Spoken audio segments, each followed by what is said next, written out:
Hey, this is Heidi Dawson. If you love all things health and wellness and style of any kind, hang out here with me each week. I'm obsessed with never-ending improvement, and it's all in an effort to help each one of us live a wildly successful lifestyle. Subscribe today so you don't miss a thing. Hi, guys. Welcome to the 54th episode of the Wildly Successful Lifestyle Podcast. I hope this episode finds you feeling happy and having a wonderful week. I have to say, there's not too much that I'm more passionate about than mindset, like mind work, and also interior design. So when those two meld together, it's a beautiful thing for me. And let me tell you, those two meld together in our daily lives way more than we're conscious of. I mean, our environment affects our mood so much, and that includes, anywhere we spend a lot of time, our home, our office, and recently those two, home and office, have become one and the same for so many people.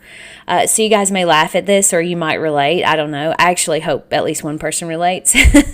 I've been seeing the letters WFH everywhere. I mean, I kept seeing articles like, with WFH becoming a big thing, or one post said, hit me up if you WFH. Finally, I was like, all right, I'm Googling it. So I really felt silly once I saw what it was. Work from home, of course, duh. WFH is work from home. So working from home has become such a big thing that it has its own acronym. And my question for you, whether you WFH or not, do you find joy where you spend your time? Do you enjoy your home office? If you don't work from home, do you enjoy coming home? Does your home bring you joy? Now, I'm an interior designer by trade, so I appreciate it very much how your home can make you feel a certain way. In fact, I get paid to create a certain feel. It is one of my biggest joys in life to create a space that makes someone feel happy or calm or rested, inspired, or whatever emotion someone wants to feel. But is that the key to a home that makes you happy? I mean, does your home have to be perfectly designed? Well, just like everything in life, it's different for each one of us. I feel happiest in an environment that's beautiful, but that isn't just what it's all about for me, and I bet it isn't for you either. In fact, studies prove there's more to a happy home than just beautiful design. And I personally have seen it so many times firsthand. I had a client that I'd been working with a while. She and her husband bought an older home that was being renovated. We had done a lot of work, but it still had more to do. Well, I came in one day, it was a beautiful sunny day, and I just couldn't wrap my head around how beautiful it looked. I mean, we hadn't really done much since the last week I was there, but it felt so different. So I kept saying that, and then it hit me. I was like, you had your windows cleaned. She laughed and said, it's like a different house. So that was something on the list, but once it was completed, you guys, the difference it made was, it was astonishing to me. Now that space came alive with the one little move of having her windows professionally cleaned. Now, another client I was working with bought a home with big, beautiful windows and really expensive plantation shutters on them. Those are the ones that cover the windows and you just basically open the shutters and close them, but you never really get the benefit of the windows. I'm really not a big fan of those. Anyway, I'll probably get in trouble for saying that, but I really wanted to remove those shutters. And so to get an idea of what it would feel like, we opened them all the way up. We swung them on their hinge so that we could see the entire window and get the natural light. I wanted her to see the difference it would make. And honestly, she wouldn't let me close them back. My point is, getting natural light is a mood booster. There have been plenty of studies that show that it can reduce depression and relieve anxiety, all those good things. So one of the number one things I always say is to open as many of your drapes and shades and get as much natural light into that house as possible. Who knew that cleaning your windows or opening up your window treatments could have such an impact on our happiness? Now, I know, sometimes we get so stuck in routine mode or work mode or busy mode that we stop noticing the things that are sort of stacking up around the house that can subtly affect our mood. So I made a list of things that pretty much affect us all, and I'll just kind of read them off because I think each one of these they're so important. So obviously cleaning the windows, that's not something you really think about, but it has a big effect.